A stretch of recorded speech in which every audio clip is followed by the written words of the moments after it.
shortly. Please remain on the line.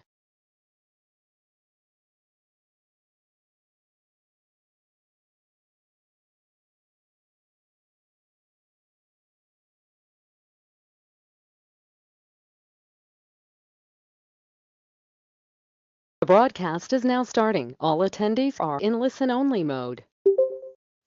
Hi, good morning, everyone. Thank you for joining our webinar on hosting international interns and trainees in the U.S.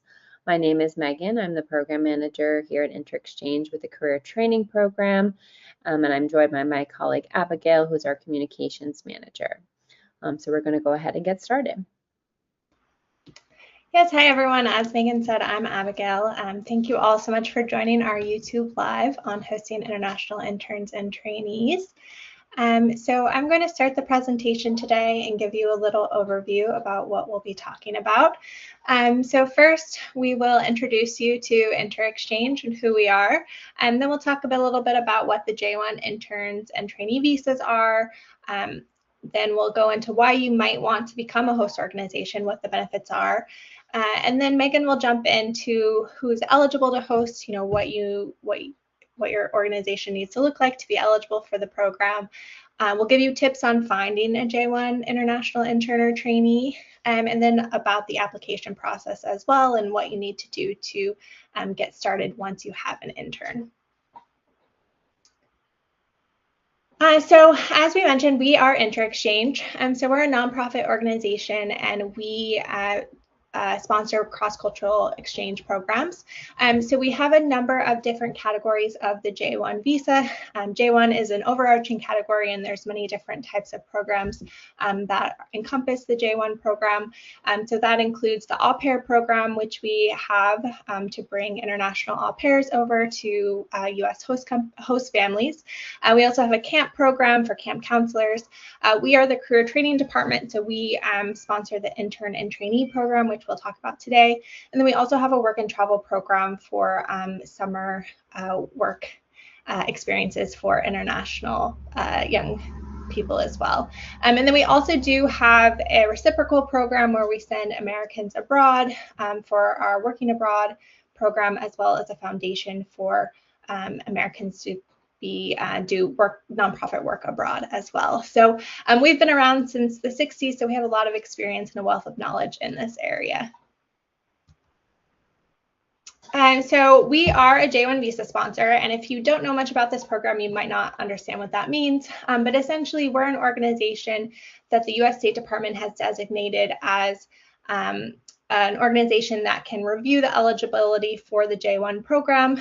So our role is to make sure that any interns that apply, as well as your organization, meet the requirements for the visa and the program. So if you apply to us, we review everything, make sure you're eligible. If you are, then we issue the documentation to your intern that they need to visit a U.S. embassy abroad to apply for their visa. So those forms are called the DS 2019, and for the intern and trainee program, there's also what's called a training plan, which is the DS 7002. So we'll talk a little bit more about both of those forms throughout the presentation, but basically we are able to issue those, and those are the official documents your intern needs to apply for their visa. Also, once your participant is in country, we're here as a resource for both you and the intern. So we help monitor the program, make sure everything's going well, answer any questions that you or your intern may have. And a big difference, and something that confuses people sometimes, is that you would be considered the host organization, and we are the visa sponsor. So we're the only ones in charge of the visa. You're not in charge of the visa. You're just hosting the participant. So that's a distinction we like to make because it can be a little bit confusing sometimes. So what are these visas, and what do they, how do interns qualify, international young people? So it is two different categories. It's an intern category and a trainee category. They are very similar programs, and there's just a small difference in how the participants qualify. So interns do need to be students or recent graduates. So they need to be a full-time student in a university abroad, or they need to have graduated within the last 12 months.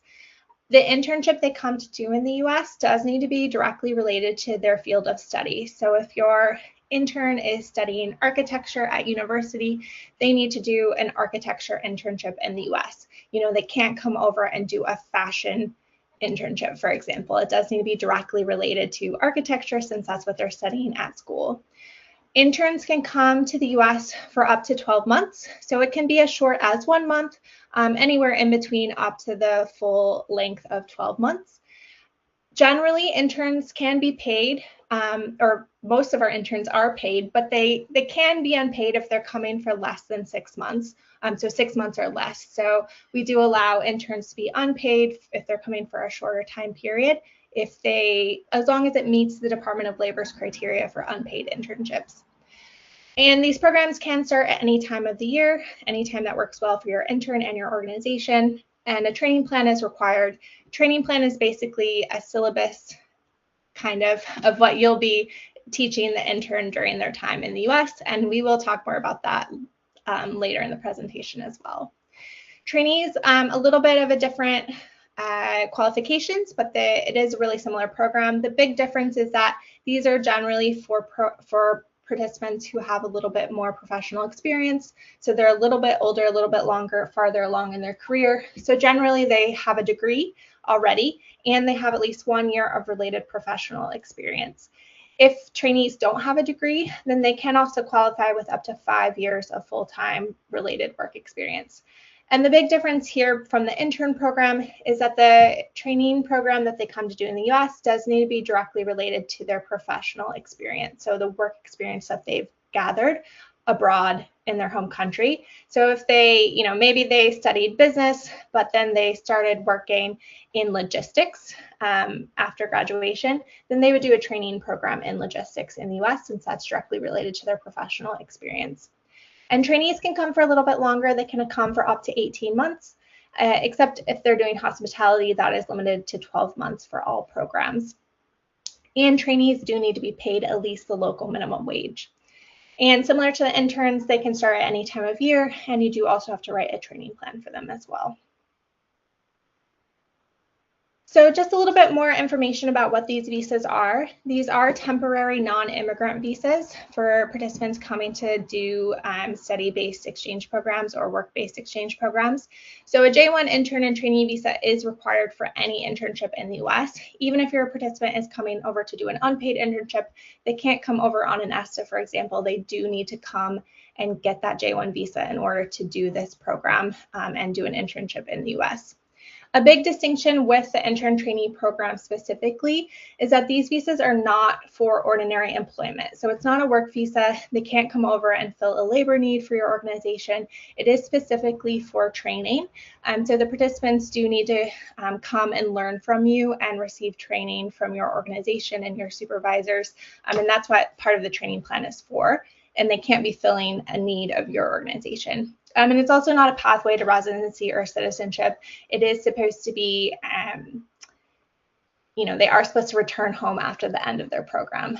So they can't intend to remain in the US. They do have to depart and return to their home country. So why would you become a host organization? We asked some of our participants, our participating host companies, why they host interns or trainees, why they want this international participant in their organization. So these are just some of the responses that they gave. It just really shows the value that these international interns and trainees can bring to your organization. It does bring a unique cultural perspective that you wouldn't otherwise get, which can, really impact your local employees as well. So it allows your local US employees to learn about another country, and it also at the same time, is benefiting the international intern as they're learning from you as well. So it really is a great exchange of ideas and culture, and it allows your company to learn from these international interns. And so a lot of them talk about, not only does it help their intern by teaching them, but it also helps their local staff from teaching the interns. So, they get leadership skills from mentoring these young people. It also really develops your organization abroad, because participants, once they return home, they do talk about their experience. Your host organization, your name is then out there internationally. And also, if you ever decide to expand abroad, you already have top talent in international locations that you can really lean on to help expand your organization, and someone there who already knows your organization. Some of the benefits of hosting, we also asked them about this, and it really does boost creativity and innovation among your US employees because they're bringing new ideas to your organization, and it really is exciting to be able to experience this with your local employees as well. It also helps you learn some best practices. So maybe you already have a relationship with an organization abroad, and you can learn if they send over a trainee, for example, you can learn from them about things that you may do differently here, and you can really share with each other and learn new ways to do things within your market. You also can, enhance your brand recognition in new markets. Again, your trainee is going to go back home, get another job, perhaps somewhere else, but you never know what will come back and if you'll be able to collaborate with them in the future. These programs also have a big economic impact on the US economy. So this is from the Alliance for International Exchange. In 2025, they did a survey and impact report of these programs. And the intern and trainee program participants contributed $264.2 million to the US economy in 2023. So it really does have a big impact here at home as well, just in general for the economy as well as for your organization. So we do have a few quotes of some hosts that have recently, within the past 6 months or so, finished their programs with their international participants. And these are some of the benefits they see from hosting their international interns and trainees. So we do have a distribution company that distributes wine in the US, and they really were able to see their intern help them foster some of their international partnerships. So they do have already close relationship with French growing partners, and having a French intern really allowed them to strengthen that collaboration and their understanding of the way those partners work abroad. So it really was a great way for them to strengthen their business at the same time that they're helping to mentor this French intern in their market, in their wine industry. International interns also bring new ideas to the organization. So we had a biotechnology company that hosted an international intern, and it really helped them learn ideas different from their own, which really helped them progress in their field as well. So it lets them see how biotechnology is being taught abroad, which can really differ from how it's being taught in the US. So it just gives them a breadth of information and ideas that they maybe wouldn't have considered before they hosted their J1 intern.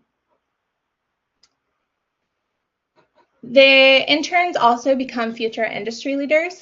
So we had a business development company host in Washington, D.C., and they do really help talk about how it helped them get new perspectives and learn best practices across culture. And they like the opportunity to help develop the future leaders that are going to be in their industry abroad. And it really helps them, develop a network abroad as well as those interns grow into their career. So it is just a great way to ensure your company remains connected and has future leaders and top talent as you grow. And then international interns and trainees also demonstrate technical expertise. So there was a research hospital in Boston that has a lot of international collaboration already with research groups abroad, specifically in Japan. And the international trainees they bring over does help to enrich that research environment and make sure that they, have scientific collaboration across borders. So it's just a great way to really push the research by having an influx of new ideas and new technical expertise that they can use and teach and learn from their intern at the same time that they're teaching them American ways as well. All right, so now we're going to jump into who's eligible to host an intern or trainee, and Megan's going to take over for this part of the presentation. Thank you, Abigail. So I hope over the past few slides we've been able to see some of the benefits that come from hosting international participants. So I'm going to talk a little bit about eligibility to make sure that your organization is eligible to host participants. So one of the first things is that participants need to be in a professional space. So we aren't able to sponsor programs that are at home-based businesses. For example, they do need to be in a laboratory or an office or a restaurant or hotel. And they need to have experienced staff that are going to mentor the participants and the participants can learn from. There does need to be somebody on site at that location where the participant will be that will be their mentor and supervisor. It also, these programs are not to fulfill a labor need, so it shouldn't displace U.S. workers. All companies need to abide by occupational health and safety laws. So one of the things that's required is that we do need to see that you have workers' compensation for your employees and see if it will cover the participant. We do need to verify that. Any company that wants to host needs to have at least 3 full-time on-site employees. And again, that is at the specific site where the participant will be going. For larger companies, we want to keep a ratio of at least 5-to-1 full-time employees to J1 participants. So you can definitely host more than one participant if you're a larger company, but we do need to keep that ratio to make sure that there's enough full-time staff to oversee the participant and to teach them. Also, the trainings do need to be primarily in person. No more than 40% of the program should be virtual training. So the majority of the time definitely needs to be in person, learning from their mentors and other staff of the organization. In terms of the industries that are eligible, these are the 6 overarching categories, occupational categories that we're designated to sponsor. So within these categories, there are a lot of different subcategories. So if you have any doubts on whether or not you're able to sponsor, on our website, under each of these, there are hundreds of different subcategories that you can check to make sure that your industry is eligible. And we also want to make sure that the participant is indicating the right category on their paperwork, and we can see that what they've studied or their professional background aligns with the type of training that they'd be coming to do. There are some categories that we do not sponsor, such as education and agriculture. So these are the fields that we sponsor, but if you're looking for some of those other fields, there are other sponsors that can help you with those programs. In terms of the types of training that is not allowed, unskilled or casual labor positions aren't something that would be approved under these visa categories. Also, anything that involves care of children or the elderly, so training that would take place at a camp or a school wouldn't be something that we'd be able to approve. For camp, of course, you want to look at our Camp USA program because you can go be a counselor to camp under that program.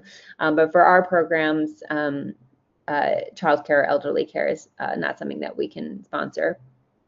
Also, anything that involves patient or animal care is something that isn't approvable under the J1 visa. So if you are interested in, if you're a hospital or a clinic, you would want to make sure that any type of intern or trainee coming to your organization would be coming to do strictly observational or laboratory training, but they wouldn't be able to have direct contact with patients or animals.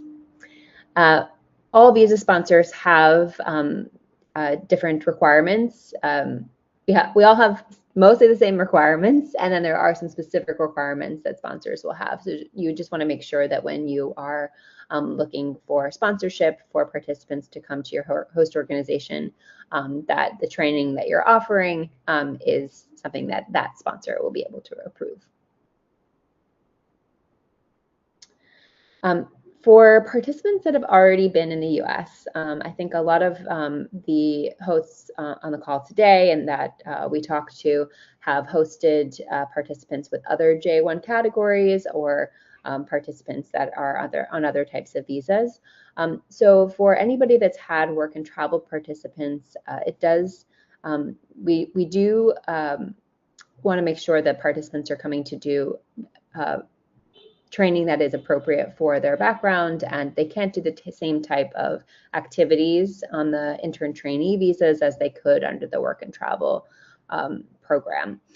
So if somebody has done the work and travel program, they should be coming to do training in a different department or location, and it should be directly related to their professional experience. So that's something that we would just need to check on and make sure that if you are hosting someone who's done the work and travel program in the past, that they wouldn't be coming to repeat or extend what they've done on the work and travel program. For anyone that has had interested in having somebody who's done the au pair program coming, they can qualify as trainees, but they need to show that 1 year plus of work experience that they have, in addition to their degree program, is after they've returned to their home country or outside the US from their au pair program.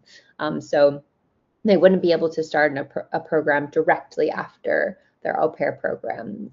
Instead, they would need to return home, get at least 1 year of work experience in their field, and then they could come to the US and do a training program in that field. Or of course, if they were to enroll in school again, they may be able to qualify as an intern and do an internship in that field. So that's something to keep in mind if you have someone who's done the au pair program that's interested in coming to do a training with your organization. If someone is in the US now and they need to change status from a different type of visa to the J1 visa, that isn't something we're able to help with. So participants do need to leave the US if they're here and apply outside the US to come on the J1 program. So that's something to keep in mind. We aren't able to transfer within the US for someone to stay. In terms of compensation, we do appreciate when our participants are compensated, and if an intern is here for more than 6 months, they do need to be paid at least minimum wage. Anyone who's on the trainee program does need to be paid minimum wage the entirety of their program, regardless of how long it is. Anyone who's on the unpaid program, as Abigail mentioned, does need to meet the US Department of Labor criteria for unpaid internships. But most of our participants are paid. Last year, 80% of our participants did get financial compensation, and the average stipend was over $2,800 per month. So it is very common for participants to be paid. If you have a participant that's here for less than 6 months doing an unpaid program, definitely consider helping them with the program fee, perhaps, or offering them a transferred or meals, if that's something that you're able to offer, like if you have a cafeteria in your office building, for example, because it is a financial commitment for them to come to the US and a time commitment for them to apply for the visa. So any way that you're able to compensate them, even if you have an unpaid program, is very much appreciated by the participants. So how do you find a J1 intern or trainee? There are a lot of participants who are interested, or prospective participants who are interested in coming to the US, but finding the right intern for your organization is, of course, very important. A lot of our hosts will connect with overseas universities directly, perhaps universities that have strong programs in the field of your industry. So partnering with universities Career services programs is one way that our hosts find their interns. Yesterday, I met with the host who studied overseas, and so every semester he brings over an intern from the institution where he studied because he knows that that institution has a quality education, and that the participants that will come over will be able to be great interns at his organization. So he just keeps them coming from that university, just posts on their career website every 6 months. Advertising with professional organizations. So if there are specific websites or professional associations affiliated with your industry, posting those internships there. If there are industry-specific job boards or mailing lists that you're on, you can post the internships there. And also, participants may just reach out to you directly, especially a lot of our hospitality participants will just reach out to restaurants or hotels that they're interested in doing internships at or training programs at. So, being open to those participants that are coming from overseas and entertaining their interest in your organization is another way to find participants. Some of our hosts explained to me and our team that one of the best ways that they have found their interns is at conferences or seminars that are specific to their industry. And at those seminars and trade shows, they're able to connect with young professionals in the field that are from overseas, that are coming for those seminars, and talking to them about what kind of opportunities they have for them to learn, and then inviting them to come over and do these short-term training programs or internships. And that way they're able to meet them in person. They don't even have to set up an initial interview since they already know that they're interested. So that's one way to connect with overseas participants as well. Inquiring with your international branches. So if you have subsidiaries or are a subsidiary of a company that has overseas branches, a lot of participants will come over just to have an experience of being in the US office. So perhaps they're in your Paris office, but they're going to come over and do a year in the US to develop a better relationship with the people in this on this side of the pond, and to learn how things are done in the office here, and then bring that back to your office overseas and share that with their peers and be able to liaise better between the 2 locations or 20 locations depending on your company. Sharing opportunities on social media is a way that a lot of our participants are finding their internships from the opportunities that our hosts are posting on social media. So this is kind of an instant way to get a lot of interest in any kind of internships that you have. Participants are following the companies that they're interested in, so they will see when these things pop up specifically for that purpose, because they want to know right away when there's something they can apply to. So if you have an opportunity, definitely post it on your social media so that you can get interest right away from participants.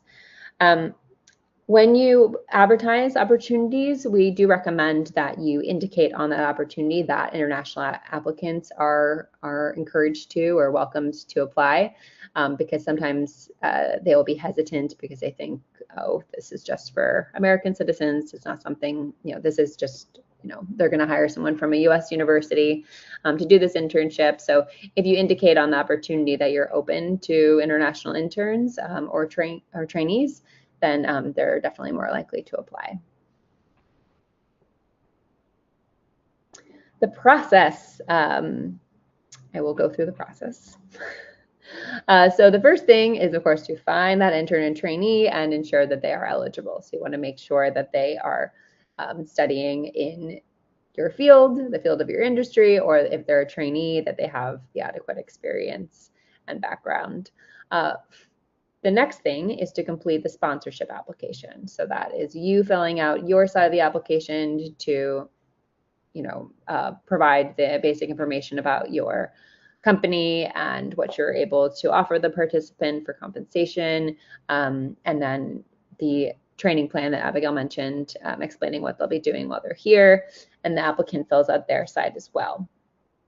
Any new supervisor that hasn't hosted with InterExchange before will have a quick onboarding call. It's about a 10-minute call just to go through the J1 visa program requirements and make sure that you are understanding the purpose of the program.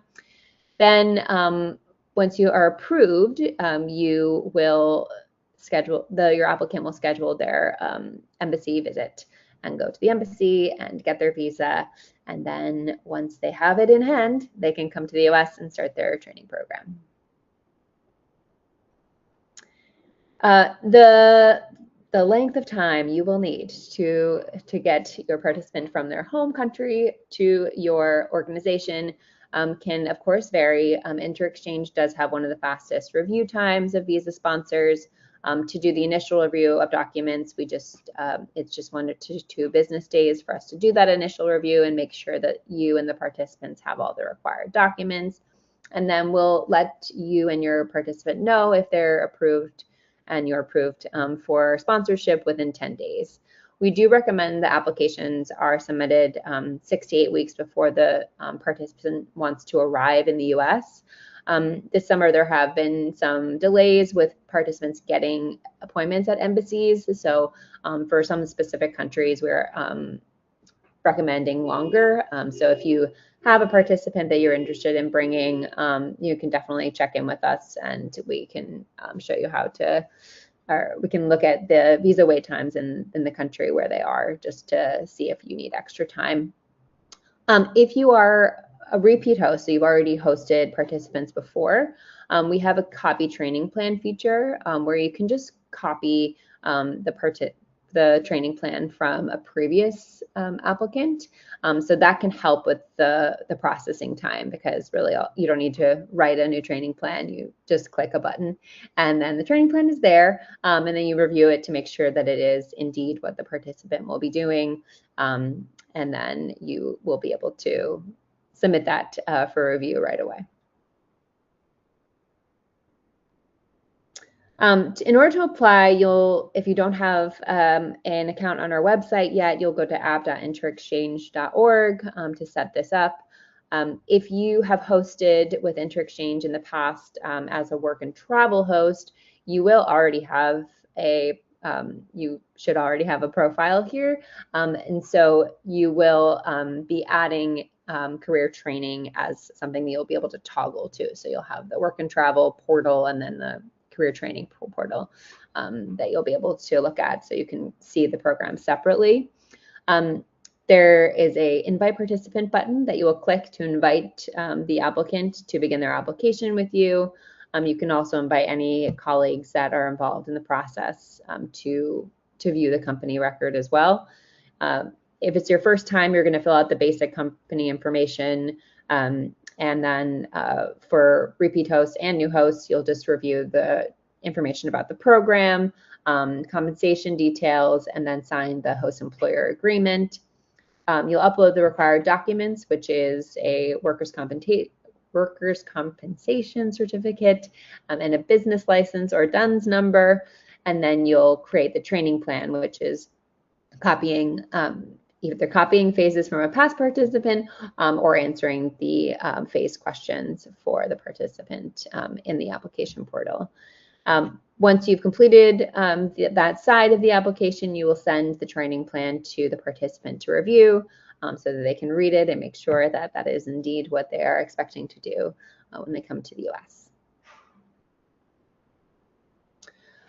The documents that are required, as I mentioned, is the workers' compensation document or equivalent insurance, or if they're not covered by workers' compensation, we just need to see proof of exemption from being covered.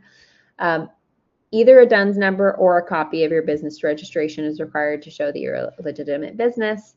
You'll put your FEIN in the application, and then you'll complete the training plan, which again is specific questions from the DS7002 about what the participant will be doing here.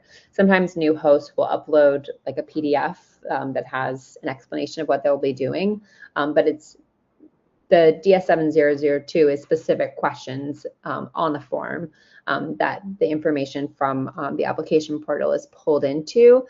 So those questions do have to be answered to complete that form so that participant can bring it to the embassy for review. For new supervisors, like I mentioned, there is a short call just to go over the regulations of the J1 visa program and make sure we have all of your information saved appropriately and accurately. The training plan does need to show what the participant will be learning from their time in the U.S., and it should be tailored to their skills and experience. It should be a combination of them learning and also contributing to the organization and be a good balance of that. The programs do need to be full-time, so the minimum number of hours is 32 per week. The maximum amount of time that we approve is 45. So we do want them to have a balance between the time that they're training with you and the time that they're exploring the U.S. and learning about U.S. culture, as it is a cultural exchange program. On the training plan as well, there is a section about U.S. culture and how they will be able to experience it. So you can put recommendations of what they will do while they're in the U.S. And how you will incorporate them into your community as well. When you're filling out the training plan, you'll indicate how long they'll be here. So do ensure that you're requesting the appropriate program length when you're applying, because after September 15th of this year, to do an extension will take additional steps. It will be a different process than it has been in the past, which will require both inter-exchange approval and issuance of a new DS 2019, as well as an application to USCIS, completing Form I-539, and paying for the government fee. So this is a two-step process instead of a one-step process. So in order to avoid that, we suggest that when you apply initially, you're applying for the maximum amount of time that the participant could want to be in the US and that you would be able to host them. So that's just something to keep in mind because of the change in the process. Also some tips about the training plan. The requesting the right amount of time, and also if the participant is doing a similar training, do use the copy training plan feature. This will just help you save time, and it will ensure that an approved training plan from before will have all of the details necessary. And so if you just copy it over, then we'll be able to see the same training plan. And if there are slight tweaks that need to be made because of this particular participant that's coming, you can make those, but it will really help to expedite the process. We also have a training plan guide that you can use to complete the DS7002 that gives examples of how to word things and the type of information that should be included. In terms of the cost, there is generally not a cost for hosts to host an intern or trainee, except for the compensation that you will pay them for training and interning at your organization. The participants are paying for the program fees to come to the US. If you want to cover the sponsorship costs, if that's something that you're offering to the participant, you can do that. We can send you a link to make that payment for the participant. If you're a first-time host and you have an annual revenue of less than 3 million and less than 25 employees, we do a host visit, and there's a fee of $250. That's a one-time fee that we do just for the first time before you can host. But then beyond that, as you have new participants, you aren't required to have additional site visits. The Business France VIE program is a program that we are designated to sponsor. This does not have program fees or health insurance because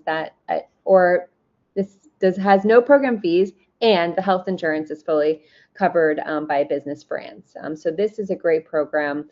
If you have a branch in France, or you are a subsidiary of a French company, this may be something you are eligible for. So if you're interested in learning more about this, let us know, as we are a designated sponsor for this program. So if you have questions, please reach out to us. You can contact us at training@interexchange.org.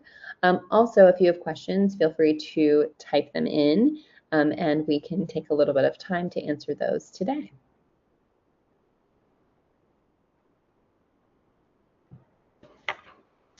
So let's see if there are any questions. Looks like there's no questions so far. Great. Well, I hope that means we answered everything very clearly in our presentation. But if you do have questions or things come up, you can feel free to reach out to us. There's many different ways to contact us here. If you have participants that you would like to run by us to see if, at first glance, they meet the basic requirements of the program, we're happy to help with that. Thank you all for joining today, and I hope that we will see some participants for your host organizations in the future. All right. Have a good afternoon, almost afternoon. Take care. Bye.